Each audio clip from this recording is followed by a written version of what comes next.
Hello again and welcome to Women Are the Medicine with me, your host Naz. Now this show is all about amplifying the voices of women that the world needs to hear. So remember, if you're enjoying it, like, subscribe and comment because this really helps our ratings and gets us out to more women. So today's guest, who I've been waiting to speak to for probably about a year, is Kerry Wilde. She is the founder of Soul Wardrobe Method, a transformative blend of sustainable fashion, somatic practices and styling to inspire self-expression and meaningful change. She's got over 20 years experience in the fashion industry, including visiting factories and witnessing the devastation firsthand of what these companies can do. She has developed the Soul Wardrobe Method to empower individuals and brands to reconnect with the core of who they are, fostering intentional choices and individual self-expression. She is a gorgeous human being, inside and out. She's always impeccably dressed. Kerry, welcome to the show and thank you so much for joining me today. Oh, Naz, it's absolutely an honour. Thank you so much for inviting me. And sorry it's taken so long to have this conversation. No, I believe in divine timing. You are here now and it's meant to be. And I'm so excited to dive in with you. And I just have to say, you look, as I knew you would, absolutely gorgeous. Thank you. So let's start right at the beginning. Let's start about your years spent inside the fashion industry, in the fashion system, let's call it what it is. And something didn't sit right with you. Like, well, take us back to that experience and take us back to what you started to notice in those years. Yeah. Oh, wow. Yeah, it's an amazing place to begin, actually. You know, I was a fashionista, you might call it, like really into fashion from a really early age. I started a job at Miss Selfridge at the age of 15. So I'd gathered all of this fashion throughout, you know, my teen years. And it really, I know we'll probably talk about this at some point, but my mixed heritage and being a black-skinned woman in a, you know, kind of inner city environment, and the amount of racism that had happened through the 80s, 90s, fashion became something that I attached to. And it became a form of real armor for me to feel safe in the world, to feel like I belonged. Fashion really held a big, like, kind of sense of power for me. And so fast fashion was at its height in those 90s. And, you know, working in a clothing store like Miss Selfridge, I couldn't wait to get there dressed up on a Saturday in the newest trend and serve people and help them to find all of these amazing clothes that were, you know, at the tip of our hands. But what came to light in that part of the journey was actually seeing women come into the changing room. And, you know, being a 15-year-old at that point, I was put into these situations where I would see women come in, really couldn't wait to try things on, and then suddenly crying in fitting rooms. And so I was seeing this kind of, you know, at the other end of the chain of the system was these beautiful branding advertisements with all these models on. And then in the fitting room, I was seeing at the end of the chain, women literally distraught. I'd have to cut some women out of dresses. And this kind of sense of being a healer was put into my hands from a really early age, where I was consoling women. It's okay, I'll go and get you a different type of dress. Let me help you with that. And so this sense of being of service was kind of given to me from a really early age in that sense. So I could see that there was real trauma that was caused by fashion, as well as the other end of liberation and self-expression. And like I said, I felt like I suddenly belonged to a tribe. So I started to see, I guess my insight was from that age, from the teenage years. And then I trained in fashion. I went into the system. I did a degree in fashion and then ended up working in the Arcadia group at Topshop in its heyday as well. Worked alongside, well, I wouldn't say alongside, but I was in kind of like an admin assistant when Jane Shep was at her height, bringing Topshop to its glory. I was kind of there in these meetings, just kind of in awe of this woman that was bringing fashion to the masses. It was just so exciting. But I was there in a product development position. So my job was all about developing garments, making sure they fit the end customer, making sure that the quality and assessing fabrics. And it was like the real architecture of clothing, meaning like the technical side of it, making sure the lab testing came in perfectly, and lots of auditing and ticking boxes, and also managing the supply base. So, in my early 20s, it was like really faxing, really showing my age now. Sorry, Gen Z, there is a thing called a fax machine, but I had to type comments and then fax them to this faceless factory at the end of the chain. And I was like, I'm sending this to the Far East. It was like this mystical piece of paper that was disappearing into the ether.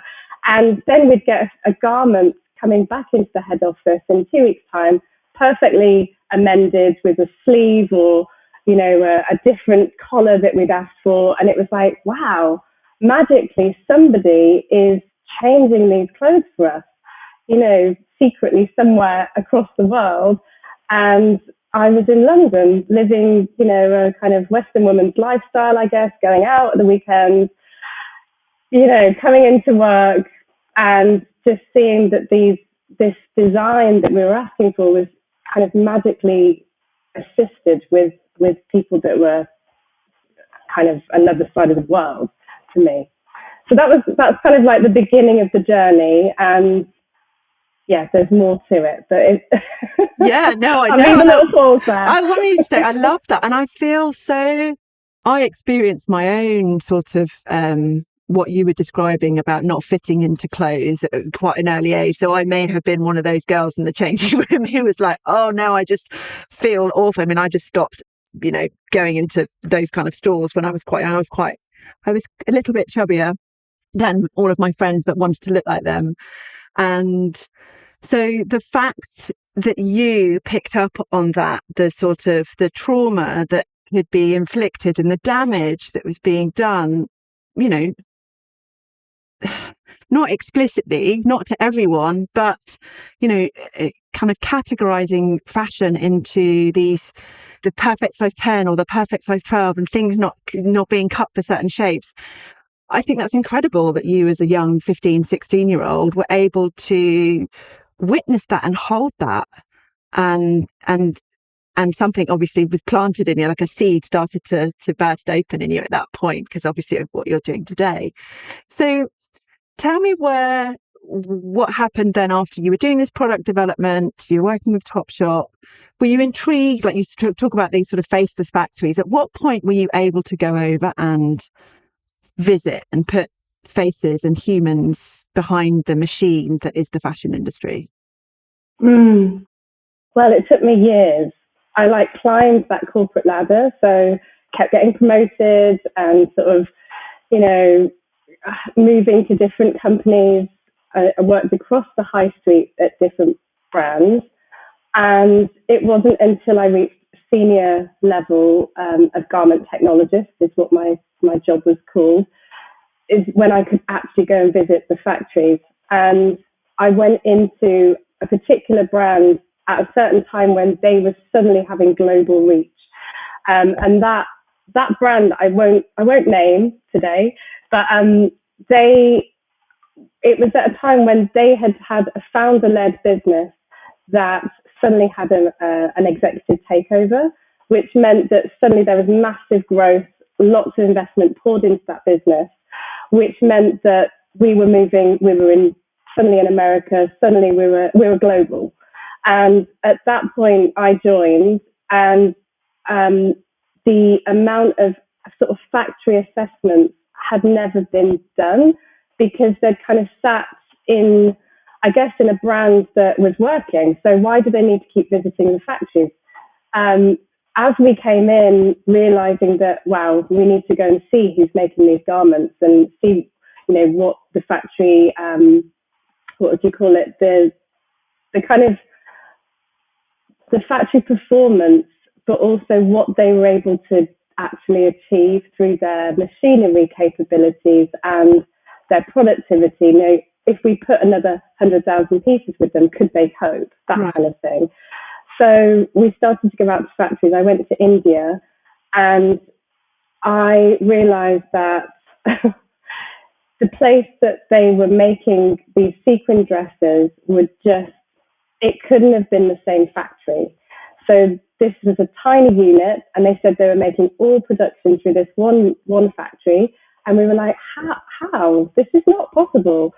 And it took 5 days of negotiation for them to actually tell us, oh, well, actually, this is piece made. And so there is another unit. And so they took us to another place, which was like an old school hall where they'd set up lots of different frames for putting the sequins on. And we were saying, this can't be the only place where this is being made again. And they said, okay. So they took us to a village. So it was lots of middlemen in different villages in India where they were managing their villages, basically. Wow. So we realized that this was outsourcing, and the whole, method of producing this particular sequin dress was handmade. It wasn't stitched in a factory. Nothing, everything is made by hand. Everything that we're wearing is made by hand at the end of the day.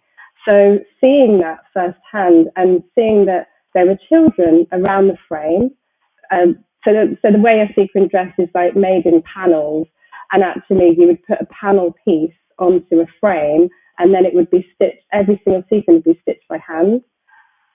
And what I realised, that there were children in this kind of wood hut home. There were children running in and out, not at school.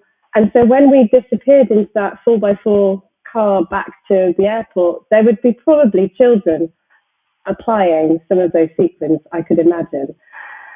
So seeing that slave labour probably would exist, and that craft cannot be taken out of homes, it was like this, seeing so many multiple perspectives of disempowerment.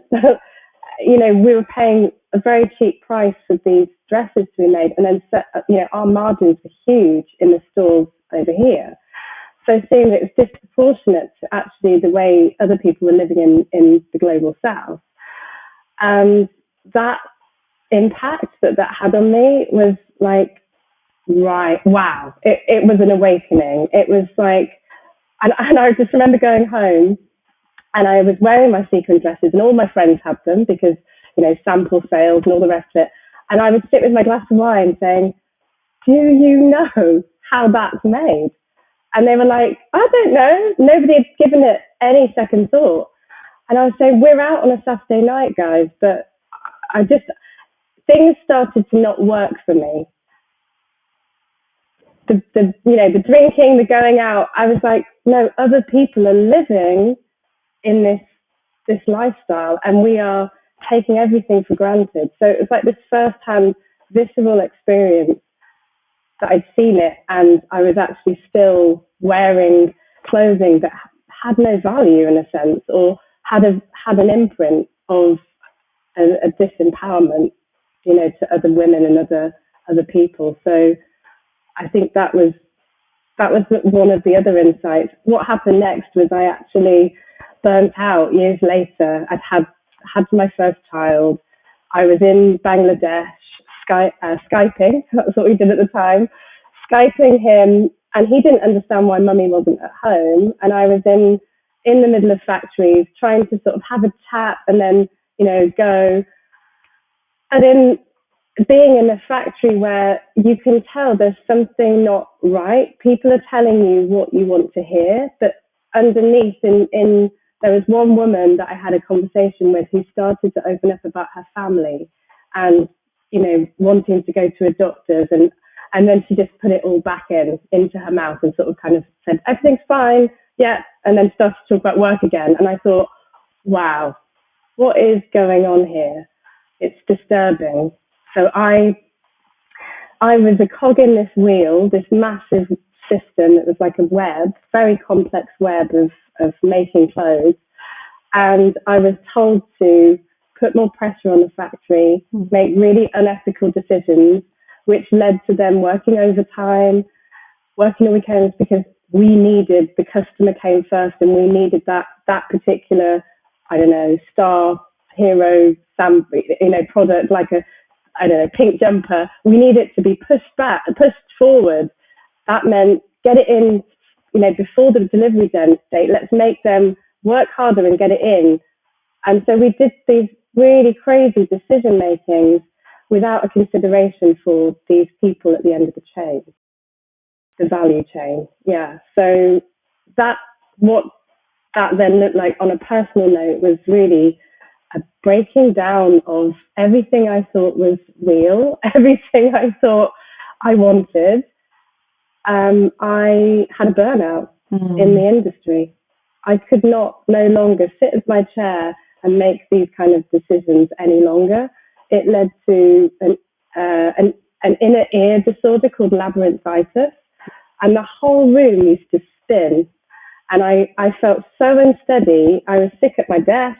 I was sent home. I couldn't drive anymore. Couldn't drive for 6 months. So I was signed off. And in that 6 months, I went into the labyrinth.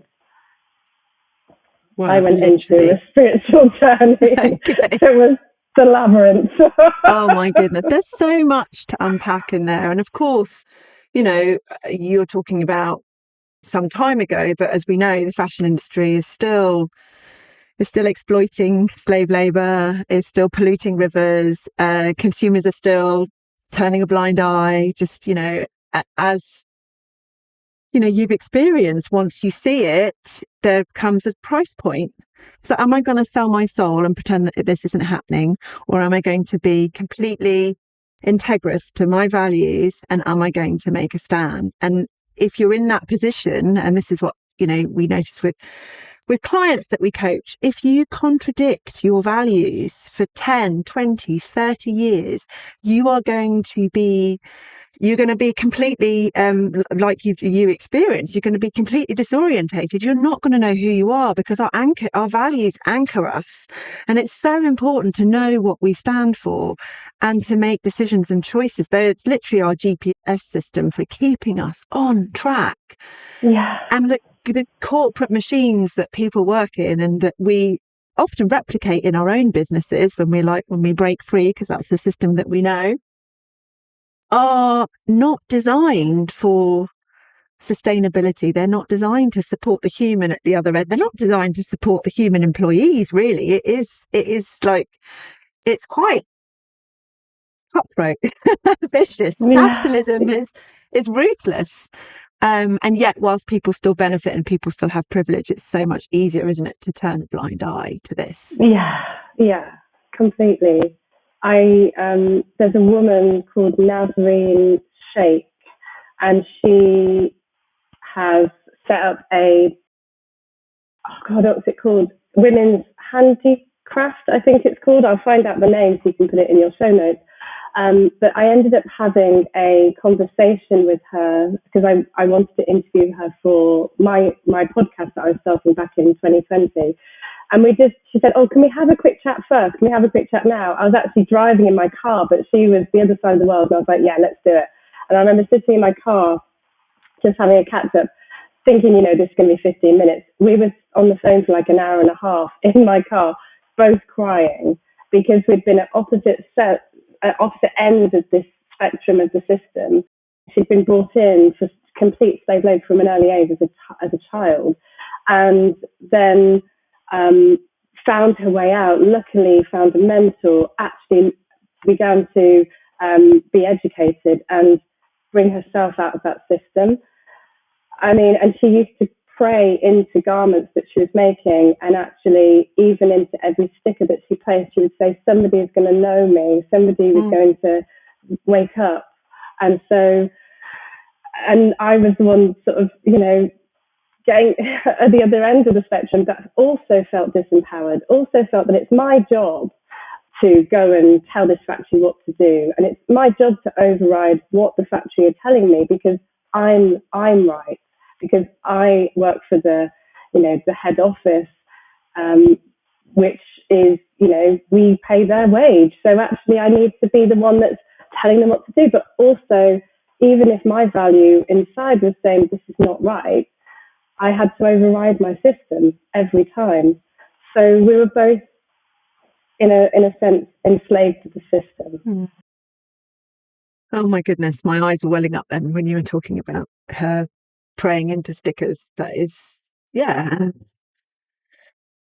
so easy just to get on with our busy lives and forget about people on the other side of the world. Although getting harder and harder, thank goodness, thanks to Instagram and social media.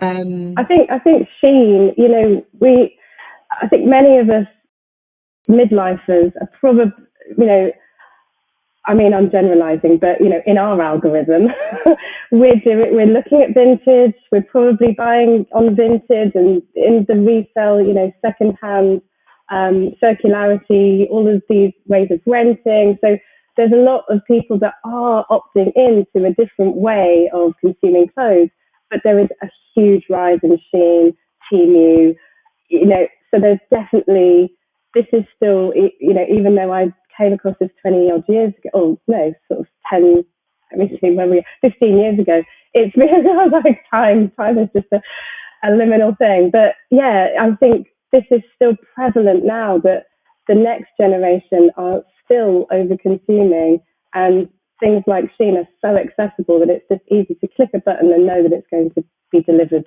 tomorrow. Yes. It's fast fashion gone absolutely on steroids now. So there's still a real need for people to understand that how this operates. Yes. And who is that person at the other end of the chain? Exactly. Question that. Exactly. Mm. So I want to bring us back to your labyrinth, the maze, wherever you entered, that was your healing, your portal to healing. Talk us through that period of your life and what it was like for you after the burnout. I felt like I was disappearing. I felt like I didn't know how to do this life anymore, which is, I hit rock bottom, is what you would probably call it. But for me, it was like coming back to like a seed of myself, coming back to my soul. But I felt like everything began to crumble. So everything that I felt was very stable and secure just started to not feel like it was so important anymore.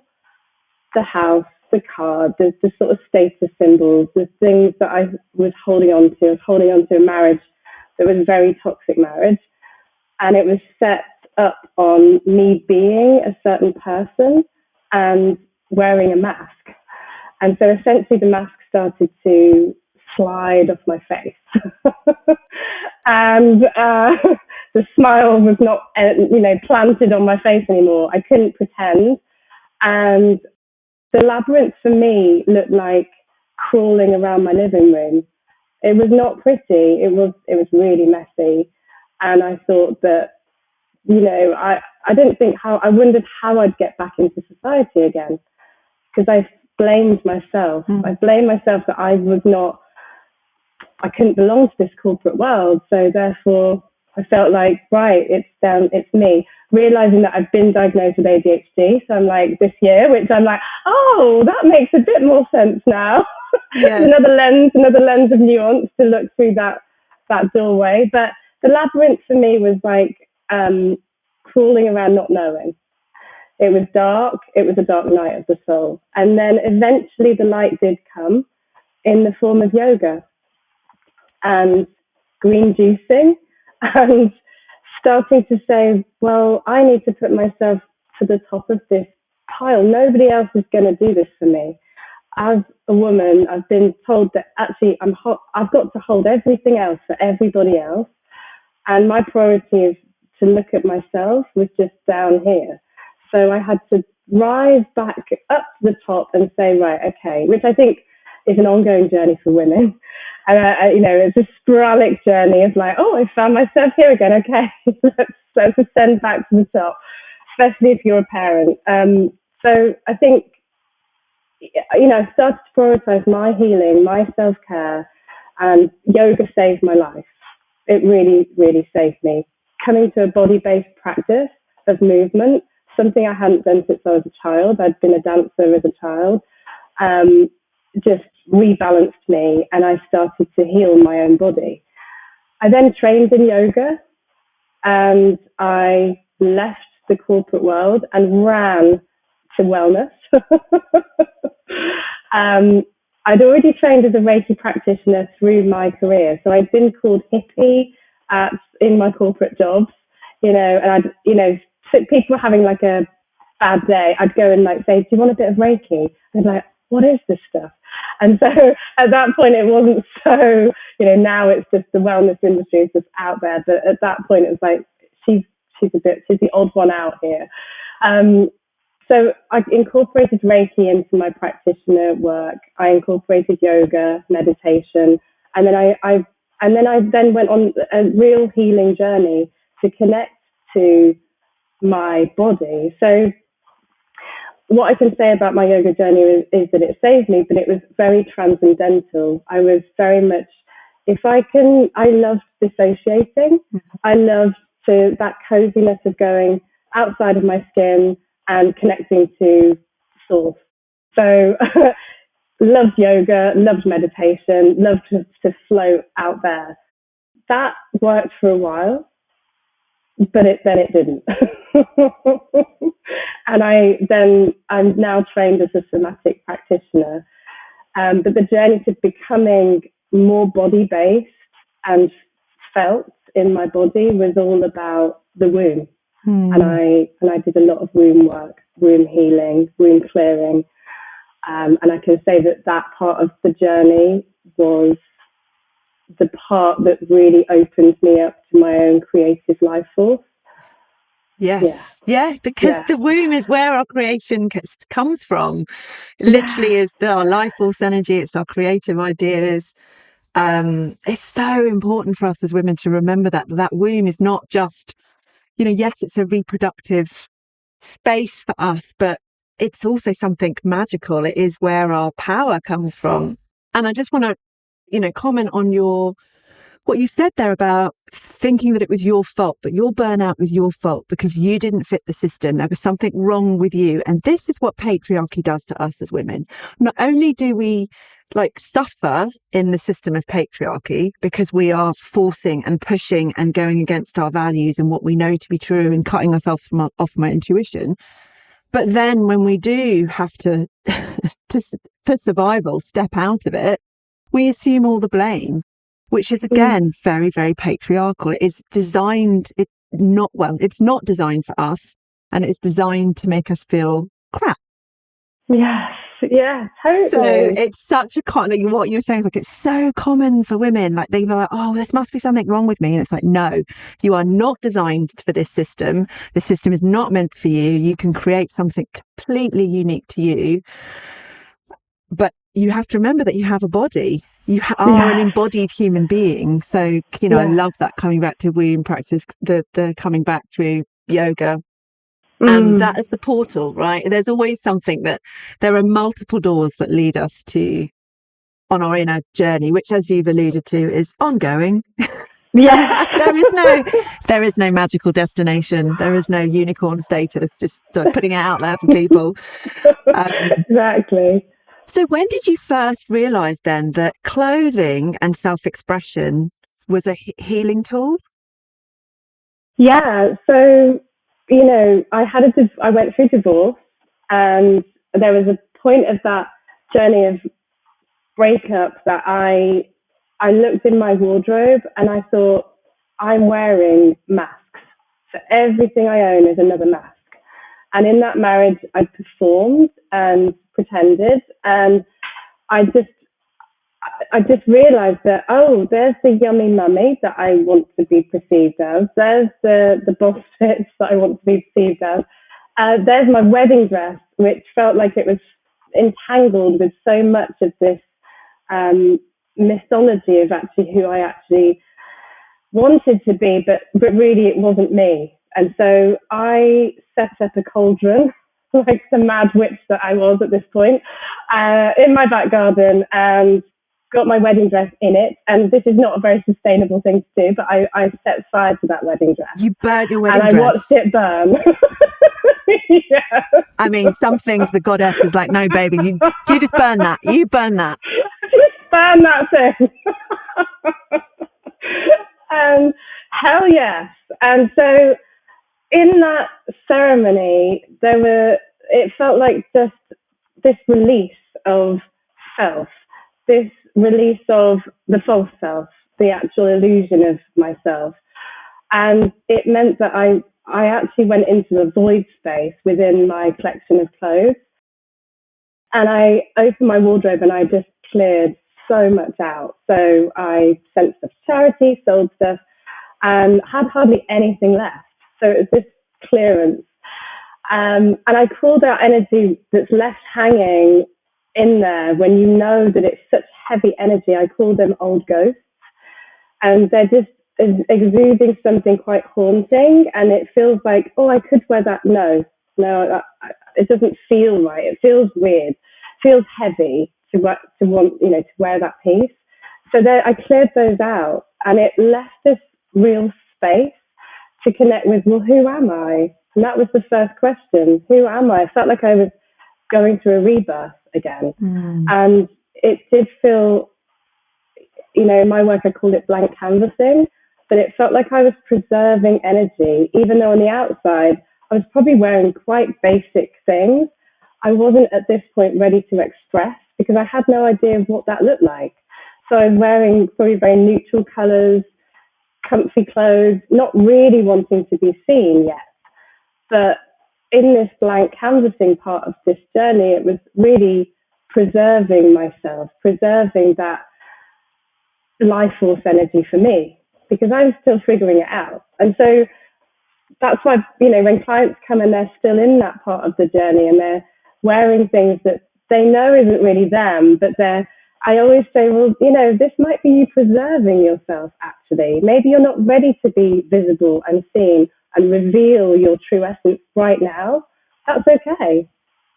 Because that's the spiral is really important in my work. It's this ascension into, being seen and being present. But then there's times when we have to descend and we're figuring it out. We're doing the soul work. So yeah, that burning my wedding dress was a massive part of the release. Yeah.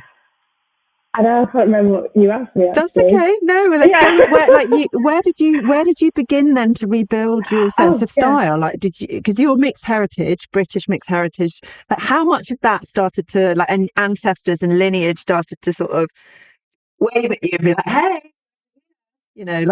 did you have a strong connection with your ancestors before this, or was something sort of brewing and waiting for you just to like wake up?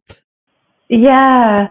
So being mixed heritage, I was born into a particularly interesting time. And so basically my step-uncle, so my mum's partner's brother, was in specials. So I was at age 4, I was at Top of the Pops watching the specials perform. And so I'm born and bred from Coventry.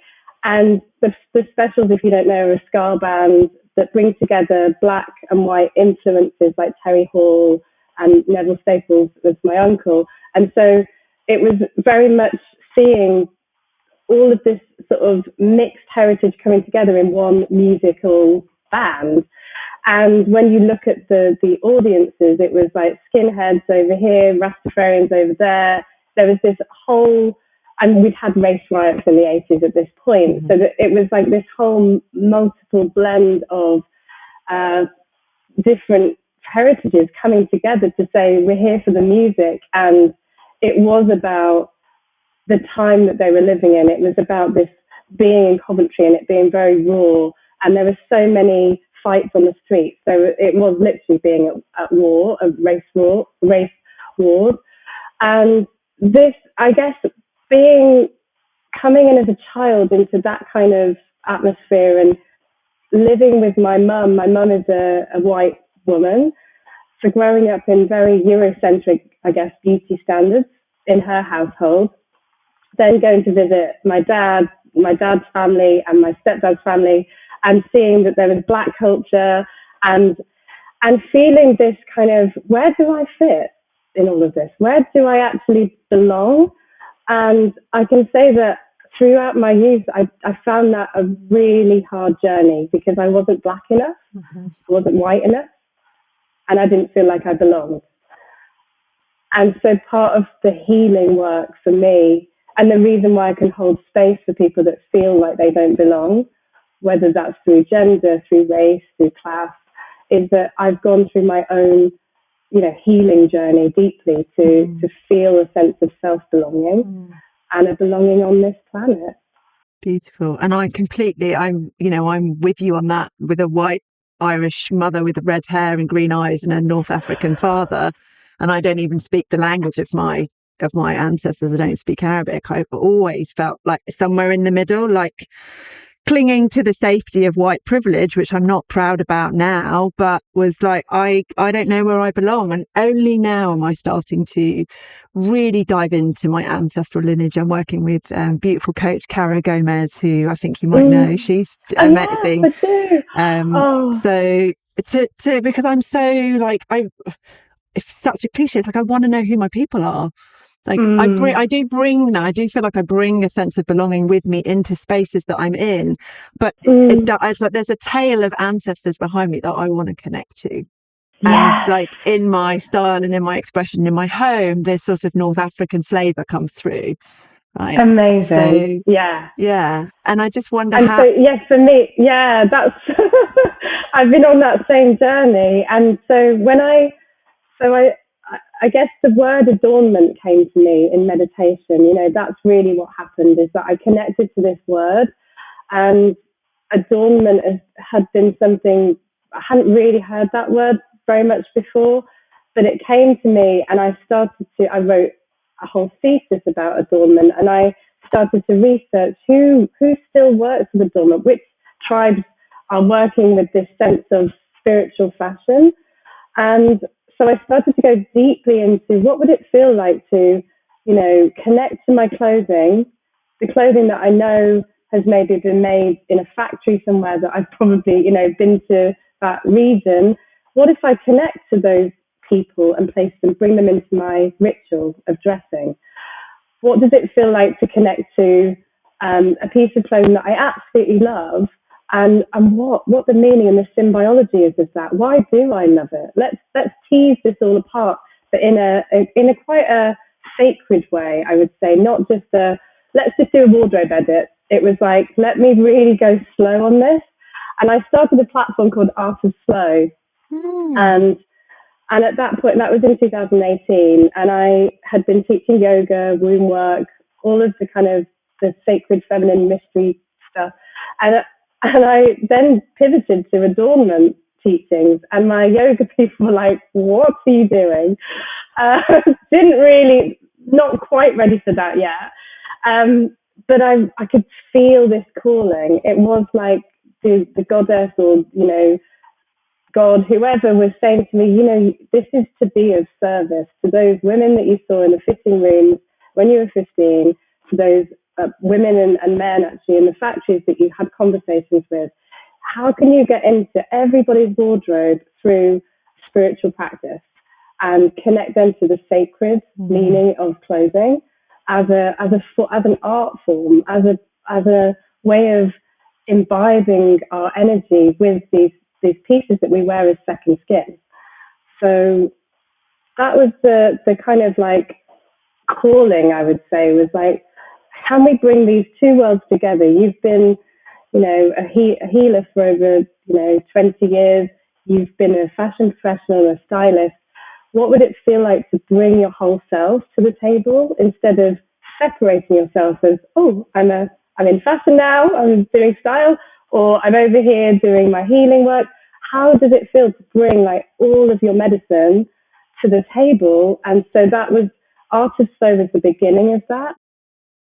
And then it moved into Soul Style in 2020. Oh my goodness. I just love the description of that, how you're bringing all of your medicine together to the table, all of your gifts, everything that's culminated over the years, all of your passions and your experience and shaped what you have. This is why you're so great at what you do, because it's just like, it's been channeled through you. It feels like without your past, without that experience, you couldn't have come to this place. It is always, No. it's always the way, isn't it?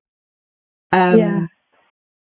And so when you share with your clients your perspective, and you have this phrase about all like wearing your values, how does that manifest in real life? And maybe at this point we can bring attention to those of you that you're watching on YouTube. You'll be able to see what Kerry's wearing here, but I'm just going to get you to describe what you're wearing here, Kerry, for our audio listeners, and just walk us through what this piece of clothing that is absolutely gorgeous, what it stands for, and how it is you expressing your values. Yeah. So, I'm wearing a lovely kind of puff sleeve jacket that's like got a quilted print on it, which I really love. And that feels quite folklore to me. I'm actually, in my lineage, I have Nigerian Ghanaian on my dad's side, and I also have French German on my mum's side. So this feels quite like the French German side of it. And I guess, so I'm wearing a Palestinian keffiyeh on my right side, and this feels like, I'm standing for collective liberation and for the deep healing of humanity. And this has been, to wear your values is a risk, right? To actually wear whatever you goddamn please is a real risk, especially for women, especially for women of color, especially for people that are more marginalized in our society. And I think at this point, I think being a wellness practitioner for over 20 years and not standing for humanity is a non-negotiable. It is part of the collective consciousness rising into love on the planet. That's how it feels for me, and I feel that I can't believe it's taken so long for me to wear this. In fact, it feels like, oh my goodness, of course, yes, of course, to stand for my people, because these people that are going through this genocide on the other side of the planet are our family. They are our people. They are our fellow humans. And I feel like I'm just catching up with history, which is really like a big disappointment in myself in a way, because Lebanon, the Congo, Sudan, Yemen, I'm just catching up with what exactly has been going on in the planet, where I feel like I've been meditating on a mat on my own, thinking this was it. But that's not it, because we have to stand up and speak up for our fellow souls and beings and humans that are also on the planet with us. And that keffiyeh is such a symbol of, it's more than just Palestine. You're right. It is liberation of all people. It has become the global symbol for that liberation. And yeah, like you said, it takes bravery and courage, not just to stand in your convictions, but to wear them, is to show them, is to be blatant and, make a stand. And I just wish that there were more of us that could do that. I wonder if you have any tips for people who are wanting to explore, like, how do they wear their values? Like, not everyone is, the keffiyeh is not the only way to do that, but how can someone express their values? Where would they start? I think we've become conditioned that homogenized fashion is the only way. And I think, what that can look like is quite a diluted version of what we think clothing looks like. And so, really to unlock that creativity in ourselves is probably one of the first points of call, is to say, I am the creative director of my wardrobe. I take ownership of that, because many times we're blaming the brands and what's out there, and we can't find the thing, or we don't really know what we're looking for. But I would say that to kind of gather that self-ownership and responsibility for, you're responsible, and you are a creative life force, so you can do this. And so encouraging, what would that look like? Like, how would it feel to connect with something that holds meaning for you? And maybe it's already there, and maybe not. But what kind of, I mean, obviously I take people on a journey through this, so I'm trying to like kind of give you snapshots, but but I would say, go and create a mood board, go and gather some data, go and grab some things that pique your interest, and then feel into, is that true? Is that really me? Is that what I want to step into? When we're feeling into that full embodiment of self, like wearing your values is almost like cherry on the top. I say that this work is inner to outer. So it's really about doing that soul work to realize your potential and go within and find that inner creative before dressing, so that really, this value is inherent, and it's resonant with really who you are, not just another mask. I love that. I love that. Yeah. Yes. Wow. So much expression comes from the inner work, doesn't it? There's so many outlets for it. I just love this idea. I love that phrase, or that term, adornment, and that we are, that we are almost, I think Caro calls it a walking altar as well. It's like we are we are here to show how beautiful life can be. Like, let's have some fun with this. And I do feel that, there are two ways to go in middle age. There's that kind of resigned, can I really be asked? And like looking in the wardrobe and just like wearing the same stuff, or wearing what everyone else is wearing. Or then, starting to not really give a fuck, and like being a bit more blatant and dressing not for the male gaze. I think that's a real turning point for women, when actually going, I'm not dressing so that men will find me sexy. I'm dressing for me. It's a completely and utterly different lens, and it really takes some guts, I think, because sometimes it does. Dressing for me is like, denim boiler suits that are like, that hide every curve, like big fluffy jumpers. Thankfully, I have a husband who thinks I look gorgeous and everything, but I'm not dressing for him. But I think there's a real distinction here for women to notice. Like we don't need to dress for the male gaze anymore. No, and so much of the embodiment part of the practice is, how can we see ourselves? How can we truly meet our own reflection and really see the depth of our own beauty? Because we've been conditioned out of seeing our own beauty and what it signifies. Actually, the fashion industry is like that narcissistic boyfriend that sort of tells us we're not good enough. And so we're constantly chasing maybe newness, or to look like a particular influencer, to make ourselves feel like we are worthy or beautiful. But I think finding your own sense of style is a journey of self-discovery, because we're in this culture where we see imagery constantly, and we're adopting, taking in, drinking in, which can be really positive because it can help us like shake things up. But when we come home to like, what is really resonant for me, it's a feeling, and it's a mind-body connection. I love that. Yeah. And you also dress, it's so glamorous. You dress celebrities for the red carpet. I mean, that just sounds like the pinnacle of a stylist dream. It just sounds amazing. What have you learned from that? What do your clients want when they go on the red carpet? How do you bring your own sort of soul style method into the red carpet dressing? Yeah.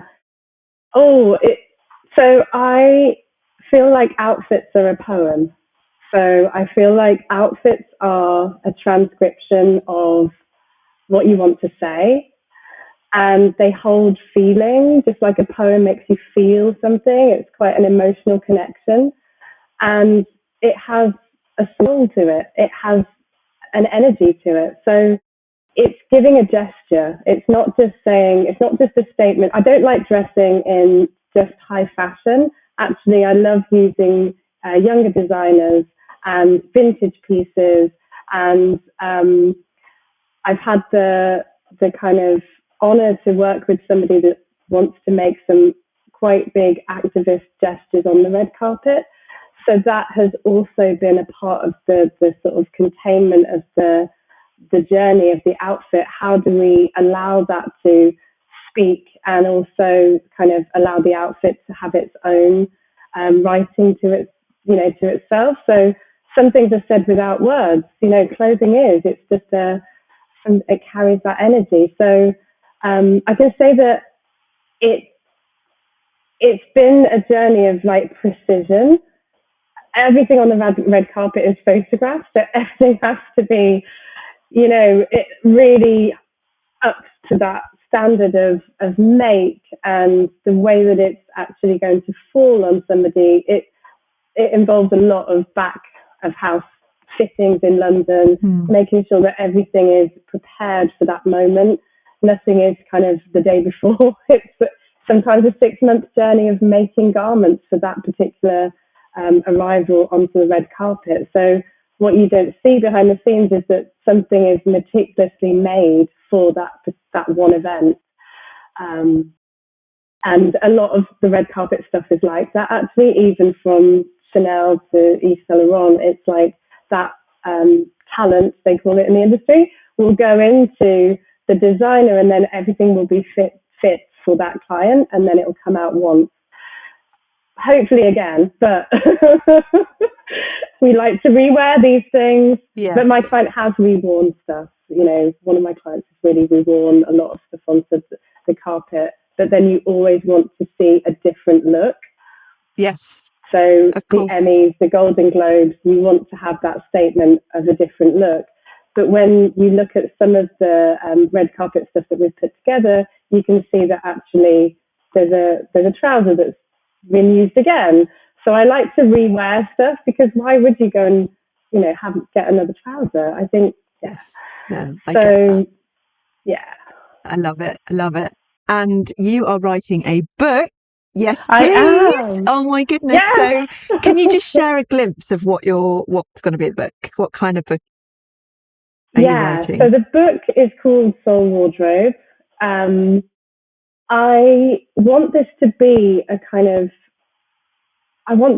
a map for anybody that feels any discomfort in their clothing, any complexity with fashion, any kind of self-image or identity crisis issues in terms of clothes and their own body. Part of it is going to have practices that you can practice, at home and in your wardrobe. But it will be like part of my showcasing some of my journey, and actually some of the method will be in the book. So it's actually how to incorporate the creative direction part into your collection. And many times people are either in the self-discovery space, I would say, but haven't pieced together how style works and plugged that bit in, or they're very much engaged with fashion and style. And then it's like, well, how does all the rest of it fit in? So I kind of want to encourage both of those, women to come into this book to actually discover it for themselves. So that you don't need me. You can go ahead and sit at the altar of the wardrobe and actually really start to uncover what's there and find your own way to self-expression. Sounds like, Kerry Wilde is like going to be available to more and more people. But if people don't want to wait for the book and they do want you in person, how do they find you? What do you offer? How could they work with you? Give us a little run through of some of the things that are really lighting you up at the moment. Yeah, I mean, I really love doing my one-to-one work, because I can go so deep with clients. It's amazing. And I tend to do this work one-to-one. I am always thinking about running a course, but it hasn't happened at this moment. But watch this space. There's always room for that, because I think some of the foundations can definitely be taught on a course. But what's really lighting me up is working with my clients one-to-one, because then I can plug in all my knowledge into your collection and share with you how to practice and do these somatic practices for yourself to heal from any of these complexities and trauma around fashion. So I call that soul wardrobe package. And what that looks like is 10 sessions with me, and we go inner to outer. So it's really doing the inner work and then teaching you all of the stylist foundational tools that we kind of don't get taught at school, like about color, about body shape, and how to really bring your best assets alive. This is no like hard and fast rules. I hate the apple pear body shape system. Don't get me started there. But because I fit on models and I have a really distinctive technicality around clothing, I can give you the best advice on what suits you, how to get, the best fit for yourself and edit your clothes, kind of accordingly. So yeah, my one-to-one is where I love helping clients. Yeah. Oh, yeah. I mean, it's very, very tempting indeed. Tell me, I'm going to put you on the spot here. Tell me what you wish every woman knew when it came to styling or dressing themselves or adorning. Like, what is like something that you just want women to know? Ooh,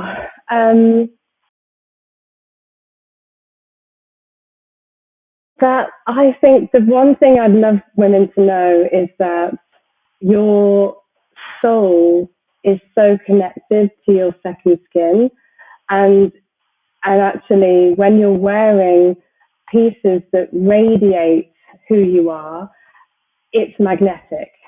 And so when you find, curate, make, I do bespoke made to measure with clients as well.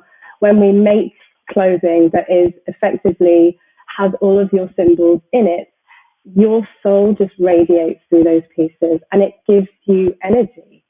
It actually is like alchemy. It really can help you shift your mood. It can give you more permission, more power, more creativity, and more of your life force to shine through.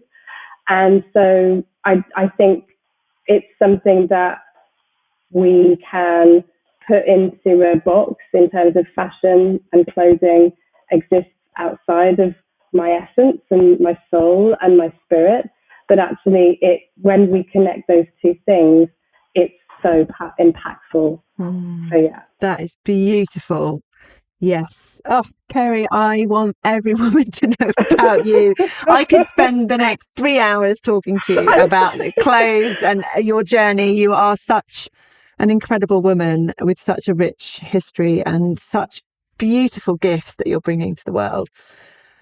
And we have a closing tradition on this show, and that is to ask you, if you were made Madam President of the world for the day, and you got to make one change or one law that you would pass, what would that be?